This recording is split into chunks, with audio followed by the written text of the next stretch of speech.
guys have something radically different because since I said this is an unconference, so Supriya's got another point of view, and I saw that when people were debriefing, this was actually being where you stand for your brand. And please don't take me in the wrong way. This was like an unsponsored platform. Everyone's coming up, speaking about the brands, but using this platform to voice their thoughts, their belief, their values, which is what I like. And who but founders could do that, because someone who's passionate in investment in a brand emotionally, financially, is someone who can really understand the pains of what it takes to build something. So you guys, Puru can take a couple of minutes more, but Supriya has got a different view on how she's going to present it to you guys. So Supriya, and I hope the team is going to keep it brief. Max 10, 15 seconds, so that everyone then gets a chance to ask you. Cora, hold on to your question so that as soon as this finishes off, we'll have that taking over. Hi, a very good morning to you all. We changed the format a bit because while we were discussing, I realized that we have some really valuable insights from a stellar panel out here. And I definitely wanted it to be heard in their voice rather than like a summary. So I'm Supriya, I'm the founder and CEO of Foray. We are a PETA-approved vegan and a sustainable fashion brand. We work with plant-based materials to craft very stylish accessories. Our take is that we want to change the definition of what sustainability looks like and make it more adaptable to a customer. So without taking much of your time, I know that there's a timer ticking for me. When we talk about retail and the ever-changing format of retail, in the last few years, retail industry has witnessed some amazing transformation. From brick and mortar, we started talking about online, then we had a new jargon coined called as D2C, which then became a digitally native brand last year because of the influx of marketplaces adding to the D2C space. And then again, when COVID ended, people started going to offline channels, and we started talking about omni-channel. And then there is quick commerce, and there's social commerce, and there is content to commerce, and it's just not ending.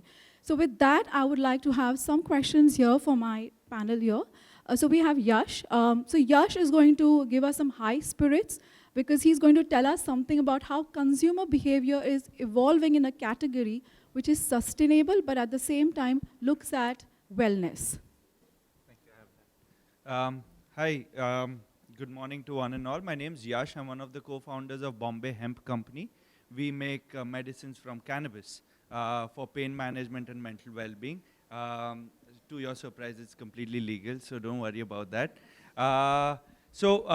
With regards to, because we found ourselves in a very unique position where we were not just starting a new company where we were creating a dent in an existing category. For us, it was a game of category creation, where we had to, educate people about cannabis. And when it came to education, it wasn't about learning something, something new, but it was people first had to unlearn about cannabis and then relearn, right? So for us, how do you kind of synergize and add credibility to the plant was extremely critical because it had lost its credibility for whatever reasons that we all know, right? So when we created, so we right now have 2 of our own clinics and stores in Delhi and Bangalore, and we started as a digital first brand. But we had to go offline because we realized that when it came to cannabis and the indications we're working with, like arthritis, cancer, very chronic conditions, people had a lot of questions. And those questions could not just be answered through a product page on the website. It required a doctor who could come in, have an intervention, who could guide, etc. So some of the pillars that we use to create like a digital experience, and I can go on and on talking about this, but I'll summarize it in 4 simple words. One is, of course, convenience. It is how do you create that unified digital experience, online meets offline, offline meets online, look at it in a different way. The other is, of course, expertise. In our case, the doctor lends to that, right, as where we require that kind of expertise to help convert our patient groups. The third was curation, as to how we can have a consumer-first approach, not look for consumers and then make products for them. Not make products and then look for consumers, but rather look at it in the other way around, understand the gaps of the consumer. The conditions we work with, like arthritis, 15% of India has it. There's no known cure to it. How do you kind of convince that customer to come for you, right? So curation was very important, and of course, community building as to how we can bring all of these people together and make our consumers the champions of our cause. Because once they experience the product, and I mean, this has really worked for us. So I'd say these are the 4 cornerstones to have a good consumer experience in the today's retail environment. Thanks, Yash. Thank So you. now when we're talking about consumer behavior, and you spoke about a gap, Asmir, this question is for you. How you all started as a D2C brand, and then you all are foraying into a big, huge demand for a physical presence, right? So what are the key levers that prompted you all to do that, and what are some of the key learnings when you try to adopt this on a mass scale? Very good afternoon to everyone. I guess we are bang on time. Thank you for that question. I represent Damish, which is a premium innerwear and essentials brand. We started as a D2C brand. Being premium, we tried with a lot of cross promotions like brands like Cred to actually kind of get consumers try the product. From a point of view for us, however the market changes, the customer is where, and there we have to be present as a brand. So during the COVID times, I guess that's where every brand was present online, and we were able to kind of garner the kind of business that we're looking at. As the market changed and consumers started moving offline, we've just started a year back, year and a half to be precise, with our offline stores. We are also in large format stores and the multi-brand outlets. That's how generally the industry functions. You'll be surprised to know, as the consumer started demanding, much more faster, the Q-commerce came into picture, and we are also retailing through Zepto. Now, that is where, I talk about a changing consumer behavior, and as we always say that we need to be where the consumer is. If they are looking at the mobile, we are there. If they are, outside in the mall shopping, we are there. If they are in a mom and pop store, somewhere closer to their place where they reside, we are there. And then obviously, if it is a last minute jiffy, we are there in Q-commerce as well. So that's how, we talk about remodeling, and that's the topic for us, according to the consumer, we are present as a brand there. Thanks. Sure, thank you so much. When you spoke about premiumization, and we have Deepak here from the Timex Group, which represents brands not only which are luxury and premium, but also that caters to a mass audience. I would like to understand from you, how do you all adopt channel strategies when it comes to a luxury brand versus a premium brand? Yeah, thanks, Rupiya. Hi, good afternoon. Yeah, it's 12 now. So I'm Deepak. I represent Timex Group. We are a house of brands. Of course, Timex is our mother brand, but we do have licenses for about 10 brands. So, what has happened is, although business has moved for majority of brands towards online, but when we see, say, Versace, which is on Bridge to Luxury, versus Timex and Nautica, or say Guess, they behave very differently. Although online is relevant for all of us. Yeah, it's not commerce only, but discoverability of Bridge to Luxury and luxury happens online, but consumption happens offline. So for example, Versace, we sell 98% offline, 2% online. Timex, we sell 32% online, 68% offline. So there's a huge change. Still, when somebody is investing, say about $1,000 to $1,200 on a watch, they want to, touch and feel and see how does it look on them. Of course, lot can be done online by augmented reality and all, so they can understand how does it look on them, but people still prefer, offline. So that's how the consumption is different in both. But online is becoming more relevant, without any doubts. Offline will always be strong in the bigger market, but we have seen a, almost doubling of business post-COVID, online from 15% to 30%. So that's what has happened, in the consumption. Sure, thanks. So Deepak, what you're saying is that online stays relevant, but when it comes to luxury brands, it's the experience that matters. So on that note, Himanshu, how do you all look at experiences or creating experiences for your customers when they come to shop? Right. So now coming from a fashion and lifestyle retailer, the whole approach of how do we interact with our customers in store has changed. Now it's not about selling what we have, sorry. It's about helping the customers buy. Now the whole journey changes by this small little statement. We don't want to push whatever we have. We want to now buy, create, and represent what the customers actually want to buy. So with the change in the dynamics now, everybody being very, informed about fashion, everybody has a different fashion statement for themselves. Even in the, the audience that we have, everybody brings a different sort of fashion statement. Taking that cue, we've now started personal shoppers in stores. Now that helps the customer bring out their own fashion statement in the way they want, in the statement the way they're comfortable with. So that is the way forward, I believe, rather than just pushing whatever is available on the shelves. Let's just start talking to customer, understand it at the product build-up stage or product finalization stage, and then sell what the customer actually wants to buy. That's the way forward. Right. So basically, you're saying that along with just not providing a service or a sale, you're adding value by giving customers a preference to know how style can be merged in their preference, in their buying Correct. procedure. Correct. So finally, we have Ashish here, and Ashish, with his research and industrial experience, can you shed some light on how do you experience the emerging format, and how is this paradigm going to change, because it's constantly being dynamic right now? Yeah, thanks, Supriya. So Alok gave us 15 seconds, to finish. So I would say, in 15 seconds, Happy Valentine's Day, everyone. I think I'm done. That was the most important thing. His team does a good job in putting all of us together on this day. Specifically, they have chosen this day, so I have attended a few times. Thank you. So, Supriya, coming back to your question, so retail is changing in India. There are existing retailers, and there are big behemoths, like Reliance, which is coming up. Indian retail scene is very different. We have 80 lakh retailers in India, the market, I think somebody mentioned $1 trillion. US, 80% of it is organized. There are less than 5,000 total retailers, and it's more than 5 times bigger than India. So the whole dynamic is different. It's not going to change overnight. Whatever rise D2C brands, internet-first brands, e-commerce, quick commerce, combined together, they will keep on rising at a rapid growth, but offline retail is there to stay. 80 lakh retailers are there, they're entrepreneurs, they adapt, to the growing needs, consumer journey changes. So that's the part of the retail at a very broad side.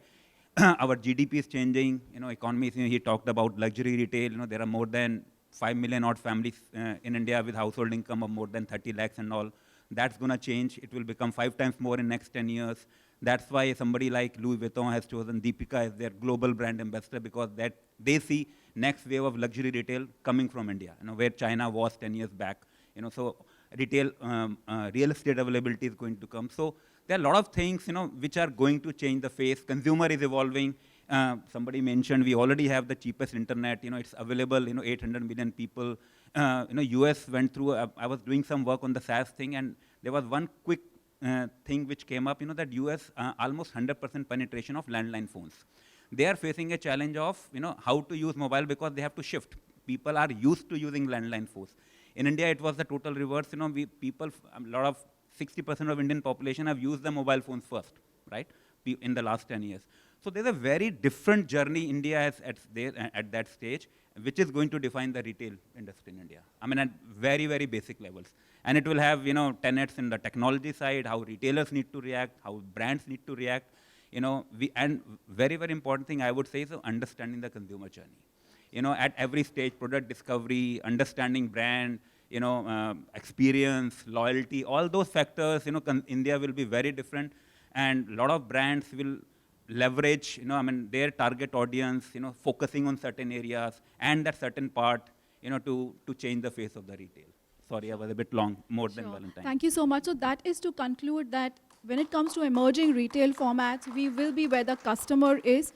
We will adopt as per the new changing dynamics of a customer, using technology for adoption, and the future is shining for us. We are open to questions if anybody has. No, so I'll keep it short, and maybe I'll just open it to the co-panelists at West. So we looked at 3 areas. So you gave us a direction of 3 things. So we picked up 3 areas in how retailers are remodeling and how they are looking at. The first one was essentially, why would a retailer be chosen amongst others? So as retailers, because majority of the people here represent Chroma, Max, Lulu, Bima Jewelers, Beauty, and now Nutri.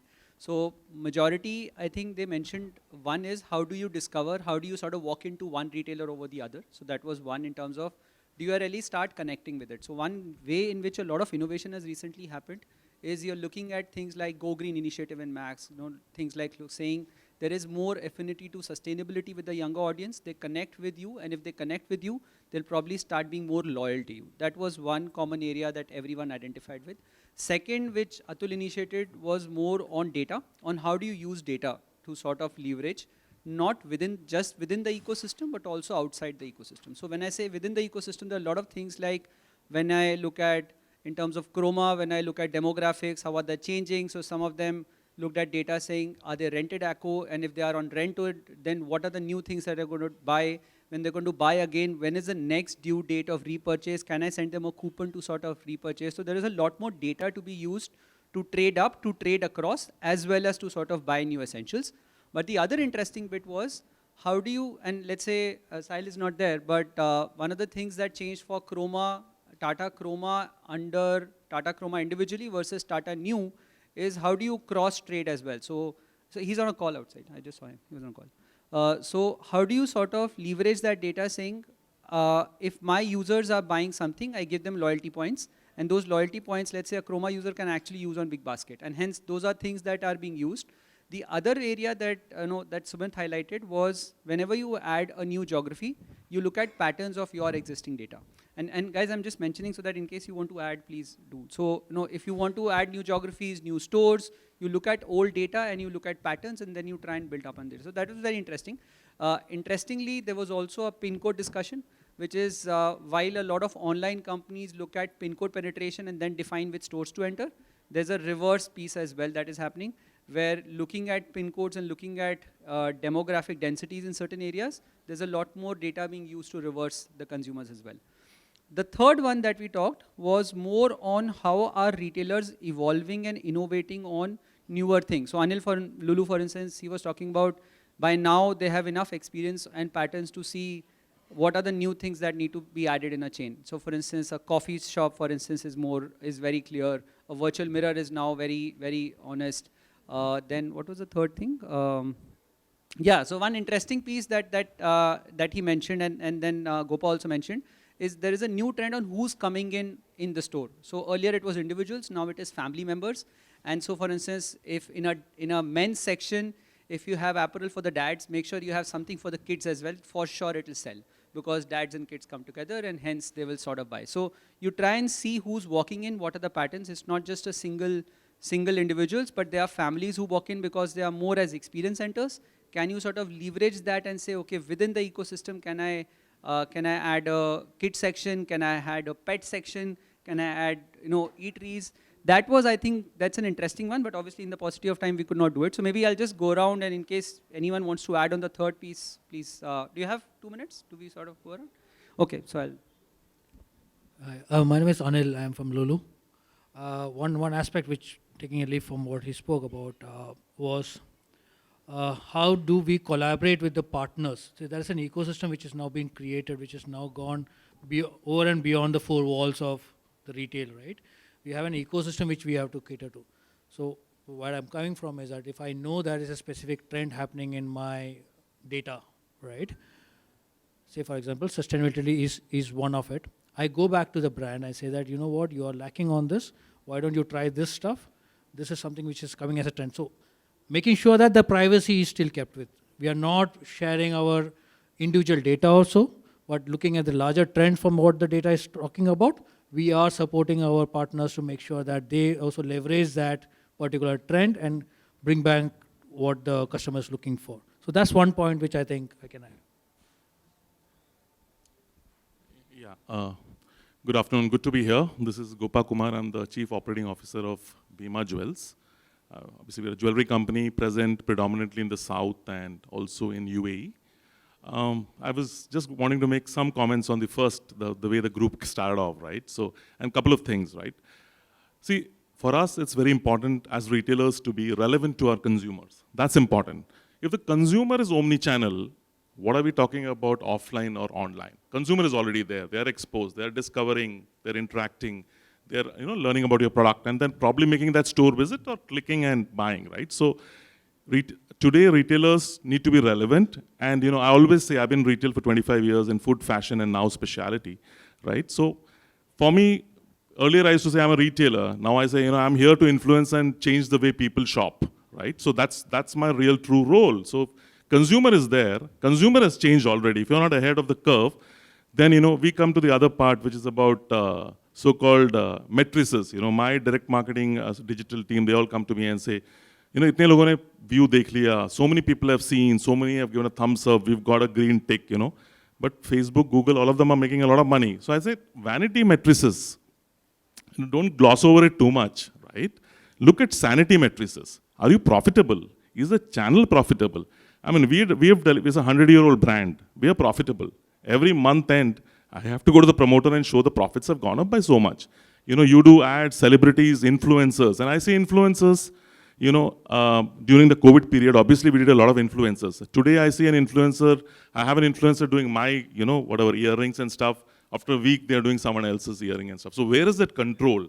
And, I speak to CMOs from other brands where I've worked. And, suppose this influencer has done work with a food brand and she's charging him 1 lakh. The minute I say jewelry, it's 10 lakhs, right? So, what's so different, right? So you're talking to the audience. So I'm saying these are the things, this whole, cash burn and running for money and monetization, all of this needs to have more sanity. For us in jewelry, it's all about assisted commerce. That's what we focus on.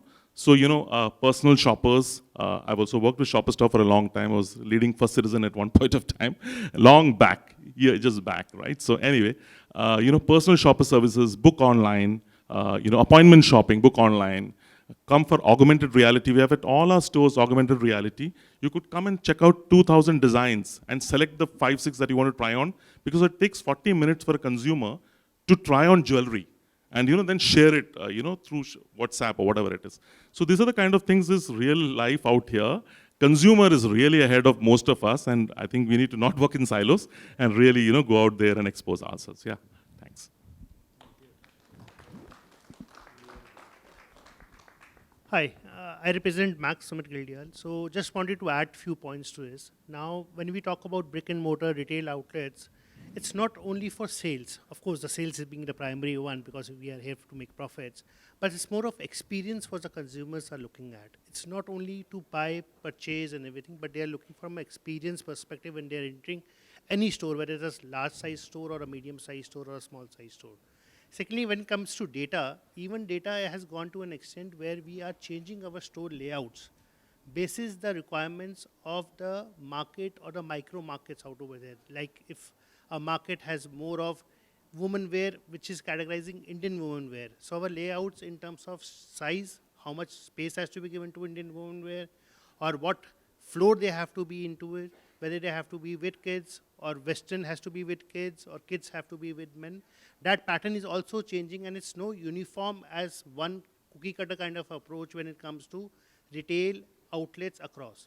Every outlet, depending on the market, depending on the data support, we are taking a call in terms of what kind of a layouts in terms of the category we have to put in terms of space, in terms of the pattern of the floor. That's how the evolution of the retail in brick and mortar is happening now.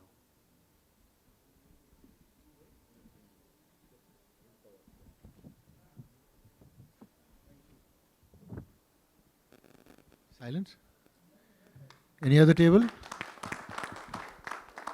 Sorry, I got a little distracted because my colleague just came in and said no one's got up for a break. I said I announced no one got up, so let them. I think they are good students. I think, and it's going a great discussion right now in terms of the interactions which I'm seeing currently coming in. First 30 seconds when we started off, I think all of us were zapped what's going to happen. Correct? True to your heart? Ye ho kya raha hai?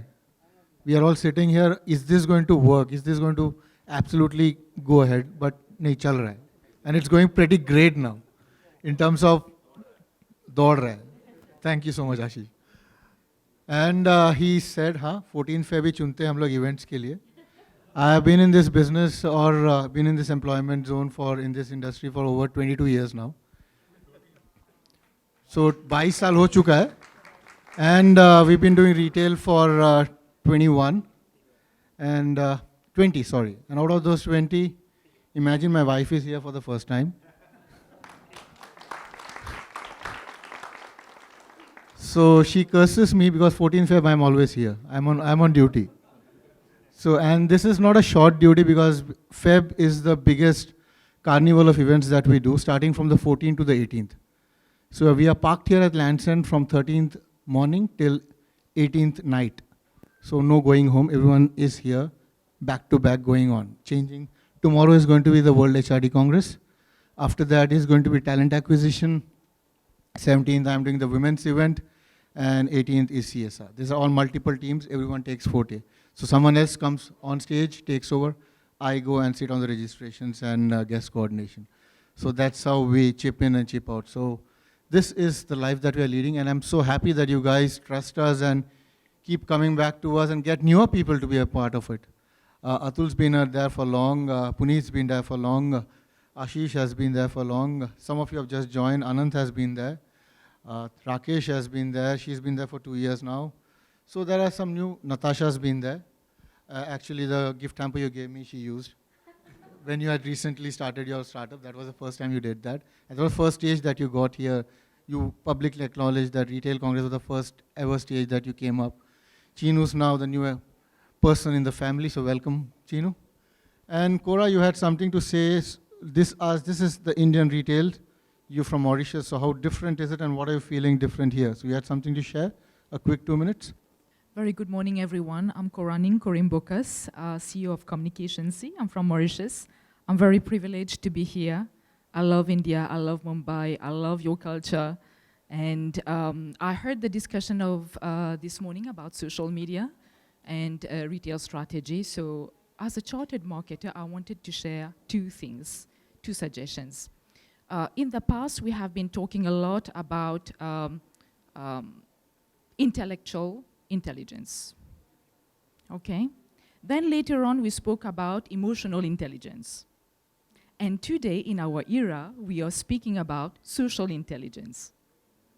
You know, it is a completely different beast, requiring different skills to be tackled. Yeah. My second point is, for any retail strategy to stand, we need a very good communication strategy. It doesn't require only, for example, I will have to do one advertising and it has to work. I do one media post, it has to work. No. A proper communication strategy requires a 360 degrees approach, which is the integrated marketing communications, which means that your mix, be it a 7 mix, some chartered marketer call it a 7 mix. Today, I think it has become to 10 to 12 mix, so they change it all the time with the evolution of communication. So the advertising needs to be one button, the PR another button, the sales promotion another button, and the rest also has to follow, such as direct marketing and the event and the direct marketing too. So this is what I wanted to share with you, that any successful retail brand from any industry, I've been working for any industry, from for fintech, for blockchain, from financial services, to real estate and so many industries, everything works the same way. The principle remains the same. Each strategy for different entities. And especially, do not forget, your brand is so important. Your brand, your company, has a personality. And for you to be able to stand out, there are so many competitions around. It is vital for any companies to have a unique selling proposition. If ever you don't have one, I encourage you to create one and find one. You'll be successful. Thank you so much.